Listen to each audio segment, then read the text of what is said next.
நம்மளை சார்ந்து வாழ்கிற எல்லா உயிரினங்களுக்கும் சாப்பாடு போட வேண்டியது நம்மளோட கடமை. அது ஒரு 160 நாய்களுக்கு கடந்த 23 வருஷமாக இப்போ வரைக்கும் டெய்லியும் விடாமல் எல்லா நாய்களுக்கும் சோறு வச்சு ஒரு பணியாகவும் ஒரு சேவையாகவும் ஃப்ரெண்ட்லியாகவும் இருக்கிற மிஸ்டர் பாஸ்கர் சார் வந்து இவர் தான்.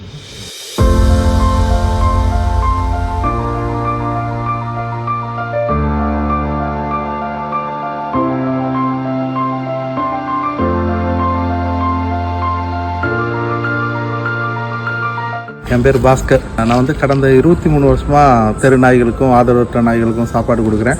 பார்க்குற நாய்களுக்கு சின்ன சின்ன ட்ரீட்மெண்ட்டும் நான் வைத்தியமும் பார்த்துடுறேன். இன்னும் இந்த மாதிரி ஆதரவற்ற இருக்கிற நாய்களுக்கு சின்னதாக ஒரு நிறுவனம் மாதிரி ஒன்று ஸ்டார்ட் பண்ணி டாக் ஃபீடர் அசோசியேஷன் மாதிரி ஒன்று வச்சு எல்லா ஆதரவற்ற நாய்களையும் பார்த்துக்கணும் அப்படிங்கிறது அவரோட பெரிய கோலாக இருக்குது. நான் வந்து பெருசாக வந்து ஒரு இடத்துல ஷெல்டர் இது வச்சு நிறைய வச்சு சமைக்கணும். சமைச்சிட்டு வர்றவங்க வந்து சாப்பாடு ஃபீடர்ஸ் எல்லாம் இருப்பாங்க. அவங்களுக்கு